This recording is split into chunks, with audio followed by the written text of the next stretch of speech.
Unfair nga ba ang Diyos? Mapayapang araw ng Miyerkules, ginigiliw kong kapanalig. Salubungin natin ang bagong araw nang may galak at pasalamat sa ating puso sa walang hanggang paglingap ng Diyos sa atin. Minsan mo na bang pinaratangan ng Diyos na unfair siya? Dahil pantay-pantay ang kanyang pagtrato at pagmamahal sa kapwa mabubuti at masama, sa kapwa banal at makasalanan? Ito po ay Sister Lines ng Daughters of St. Paul. Pakinggan na natin ang tagpo ng mga manggagawa sa ubasan na tumanggap ng tig-1 denaryo pagkatapos ng kanilang trabaho sa ating mabuting balita ngayon.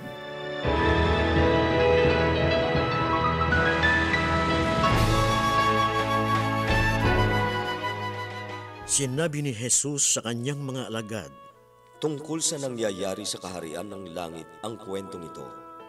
Maagang lumabas ang may-ari para umupa ng mga manggagawa sa ubasan. Nakipagkasundo siya na tatanggap ang mga manggagawa ng 1 baryang pilak 1 araw at pinapuntan niya sila sa ubasan. Lumabas din siya ng mag-iikasyam ng umaga at nakita niya ang ibang mga nakatayo sa plaza na walang ginagawa. Kaya't sinabi niya sa kanila, pumunta rin kayo sa aking ubasan at bibigyan ko kayo ng nararapat. At pumunta sila. Muli siyang lumabas kinatanghalian at nang mag-iikatlo ng hapon at gayon din ang ginawa niya. Lumabas din siya sa huling oras ng paggawa at nakita niya ang iba pang nakatayo lamang.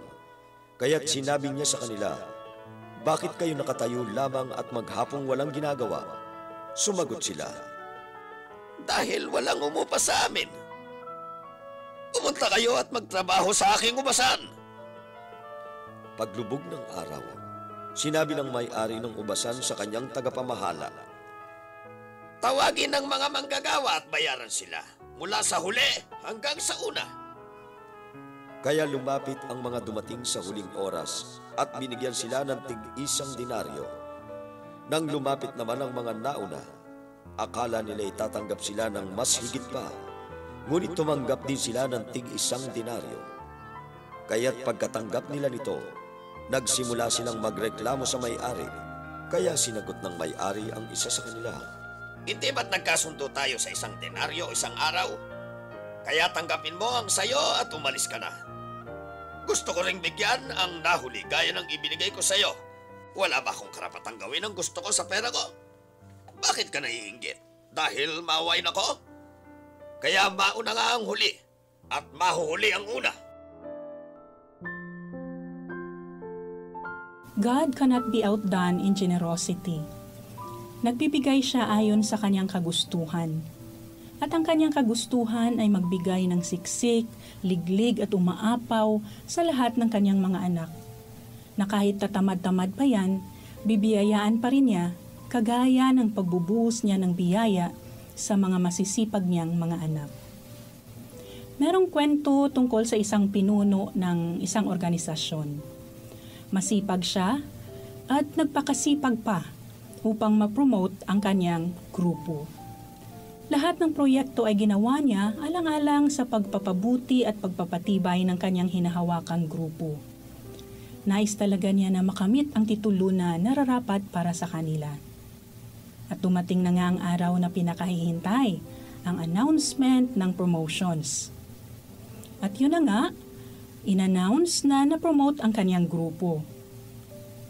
Pero ang hindi inaasahan ng lahat, na-promote din yung ibang grupo na hindi man lang nag-effort na palaguin ang kanilang grupo at wala ni isang project. Masaya naman ang pinunong ito, pero feeling niya unfair talaga na na-promote din yung iba kahit wala silang ginawa. Mga kapanalig, sa mata ng tao, ang Diyos ay unfair. Pero hindi nga ba ganito siya magmahal? Walang kondisyon, karapat-dapat man tayo o hindi, patuloy pa rin siya sa pagbibigay ng kanyang mga biyaya. Nawa, mas makilala pa natin ang ating Diyos sa kanyang kabutihan at kagandahang loob. Amen. Mga kapanalig, support Pauline's online ministry.